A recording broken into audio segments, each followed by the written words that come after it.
வணக்கம் மக்களே. Big pass லைவ்ல நடந்த ரெண்டு முக்கியமான விஷயத்தை பத்தி தான் பார்க்க போறோம். ஃபர்ஸ்ட் மாயா பூர்ணிமாவோட கான்வர்சேஷன். ஸோ ஓரளவுக்கு ப்ரிப்பேர் ஆயிட்டாங்க. தெரியும்ல, நமக்கு பூர்ணிமா எடுக்க போறாங்கன்னு ஓரளவுக்கு நமக்கு தெரியும். பட் அவங்க ப்ரிப்பரேஷன் ஒரு பக்கம் ஆயிட்டு ஒரு பக்கம் வந்து மாயாக்கு ஆறுதல் சொல்றாங்க, இதெல்லாம் சொல்றாங்க. கண்டிப்பாங்க வெளியே போய் நான் என்ன பண்ணுமோ பண்றேங்க. கம்பல்சரி ஓட்டு உங்களுக்கு வாங்கி தர்றது என் கடமைங்க. வெளியே போயிட்டோன்னே என் ஃபேமிலி சர்க்கிள்ல இருந்து ஒரு 250 ஓட்டு இருக்கு. கண்டிப்பா 250 ஓட்டு உங்களுக்கு போட சொல்றேன், ஓகேவா அப்படின்ற மாதிரி 250 ஓட்டுன்றாங்க.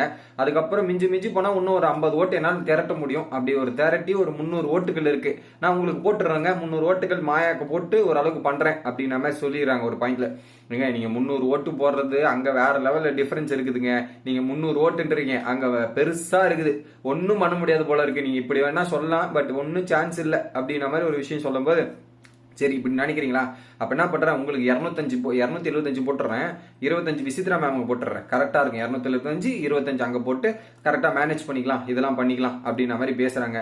ஏங்க நீங்க வேற போங்க. நானே என்ன பண்ணிட்டேன், நானே இது பண்ணி நான் கேம் விளையாடி இன்னொருத்தருக்காக கேம் விளையாடி அவங்களுக்கு அழகா இது பண்ணி கொடுத்துட்டேன். எல்லாமே முழுக்க முழுக்க இன்னொருத்தரை ஜெயிக்க வச்சது காரணம் நானா தான் இருப்பேன் அப்படின்ற மாதிரி சொல்றாங்க. யாருன்னா அர்ச்சனா ஜெயிக்க வச்சது காரணம் நீங்களா தான் இருப்பீங்க அப்படின்ற மாதிரி மாயா சொல்றாங்க.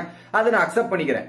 அதை அக்செப்ட் பண்ணிக்கிறேன் சீரியஸா. ஒரு வேலை அர்ச்சனா ஜெயிச்சாங்கன்னா கம்முன்னு இருந்த பொண்ணு உசுப்பேத்தி போய் அடிச்சு நீங்களே பெரிய ஆளை ஆக்கி விட்டீங்க. சீரியஸா எனக்கு அந்த ஒரு ஃபீலிங் இருக்கு மக்களே. அர்ச்சனாவா இருந்து நீங்க போய் அட்டாக் பண்ணாம இதுவா விட்டுருந்தீங்கன்னா அர்ச்சனா இவ்வளவு தூரம் வந்திருப்பாங்களான்னு கேட்டீங்கன்னா எனக்கு தெரிஞ்சு வந்திருக்க மாட்டாங்கன்றது என்னோட ஃபீலிங். நீங்க போய் அட்டாக் பண்ண அந்த பொண்ணு ஷைன் ஆகி இவ்வளவு தூரம் வந்தாச்சுன்றது தான் என்னோட கருத்து.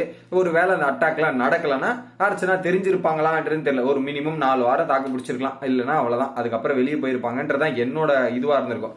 பட் இவங்க அட்டாக் பண்ண அதை அர்ச்சனா எதிர்கொண்டு பாசிட்டிவா மாத்தி இவ்வளவு தூரம் வந்துட்டாங்க அப்படின்றதான் என்னோட பாயிண்ட் ஆஃப் வியூ. இது ஒரு பக்கம் நடந்துக்கிட்டு அங்க பேசிட்டு இருக்காங்க. அப்ப வந்து பாத்தீங்கன்னா லுங்கி டவல் கொடுத்தாரு பிக் பாஸ். அப்ப வந்து அந்த ஃப்ரெண்ட்ஷிப் பேண்ட் எங்க 2 பேரும் சேர்த்து கட்டி விடுங்கன்ற மாதிரி அர்ச்சனா கிட்ட கேட்டு மாயா பூர்ணிமாவோட கையை வந்து 2 பேரோட ஃப்ரெண்ட்ஷிப் பேண்டா கட்டி விட்டுட்டு அதுக்கப்புறம் மாயா ஃபீல் பண்றாங்க, பூர்ணிமா போயிட்டா நான் என்ன பண்றது, நிறைய கேஸ் வாங்க வேண்டியது இருக்கு, எப்பவுமே கூட சேர்ந்து கேஸ் வாங்கிட்டு இப்ப தனியா போய் உட்காந்து கேஸுக்கு திட்டு வாங்கணும் போல இருக்கு அப்படின்ற மாதிரி. ஏமா கூட சேர்ந்து உட்காந்துக்கிட்டு பூர்ணிமா கேஸ் வாங்கிட்டு இருக்கோம், நீ ஜாலியா இருந்திருப்ப, சரண்டர் ஆயிடுவ. இந்த வாட்டி நீ உன் கேஸை நீ தான் வாங்கணும், வேற வழி இல்லையே, இன்னும் ஒரு வாரம் தானே பொறுத்துக்குங்க அப்படின்ற மாதிரி ஒரு பக்கம் பூர்ணிமா மோட்டிவேஷன் பண்றாங்க, ஆறுதல் பண்றாங்க. இதெல்லாம் ஒரு பக்கம் நடந்துக்கிட்டு பயங்கரமான காஸ்டியூம் போடுறாங்க அப்படின்ற மாதிரி ஒரு விஷயம் போயிட்டு இருக்கு.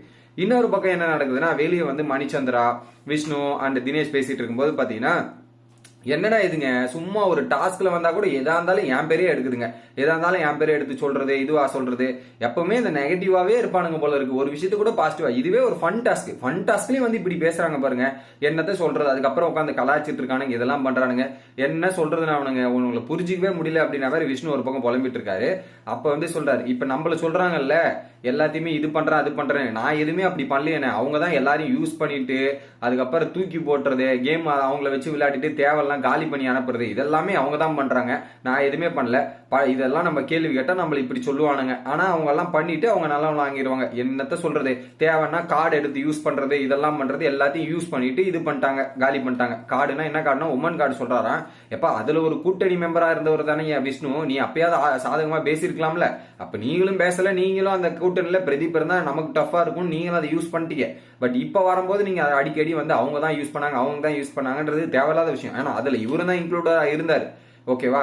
இப்ப தனியா வந்து எஸ்கேப் ஆக ட்ரை பண்றாரு விஷ்ணு, ஓட்டுக்காக பல விஷயங்கள் முயற்சி பண்றாருன்றது அதுல கிளியரா புரியுது, ஓகேவா.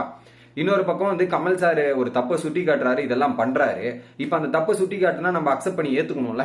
அக்செப்ட் பண்ணி ஏத்துட்டு நான் சேஞ்ச் ஆனேன், இதை சேஞ்ச் பண்ணுவான்னு பாத்தீங்கன்னா அதை வேற சொல்றாங்க. இப்ப சைல்டு ஆர்டிஸ்ட்ன்றானுங்க, அடுத்து இப்படி மாறுறான்றானுங்க, அப்படி மாறுறான்றானுங்க.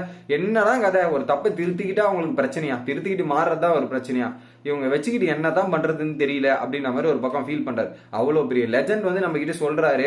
அதுக்கப்புறம் நம்ம வெளியே போய் இது மூலியமா கத்துக்கிட்டு வெளியே போகும்போது எங்கேயாவது ஒரு படத்துல பார்த்து ஓ விஷ்ணுபா அப்படின்ற மாதிரி ஒரு பாக்குற அளவுக்காவது நம்ம வளர்ந்து நிக்கணும் இல்லையா, இதெல்லாம் பண்ணணும் இல்லையா அப்படின்ற மாதிரி ஒரு சொன்ன உடனே பாத்தீங்கன்னா மணிச்சந்திரன் அதுவும் கரெக்ட் தான். நம்ம அதுக்கேற்ற மாதிரி வெளியே போய் நம்ம எப்படி யூட்டிலைஸ் பண்றோம் இந்த பிளாட்ஃபார்ம் அப்படின்றது தான் முக்கியம். இங்க பண்றதெல்லாம் ஓகே, பட் வெளியே போய் நம்ம எப்படி பண்ணி எந்த மாதிரி யூட்டிலைசேஷன் பண்ணி அடுத்த கட்ட நகர்வுக்கு எப்படி எடுத்துட்டு போறோம்ன்றது தான் முக்கியம் அப்படின்ற மாதிரி அங்க பயங்கரமான கான்வர்சேஷன் போயிட்டு இருக்கு.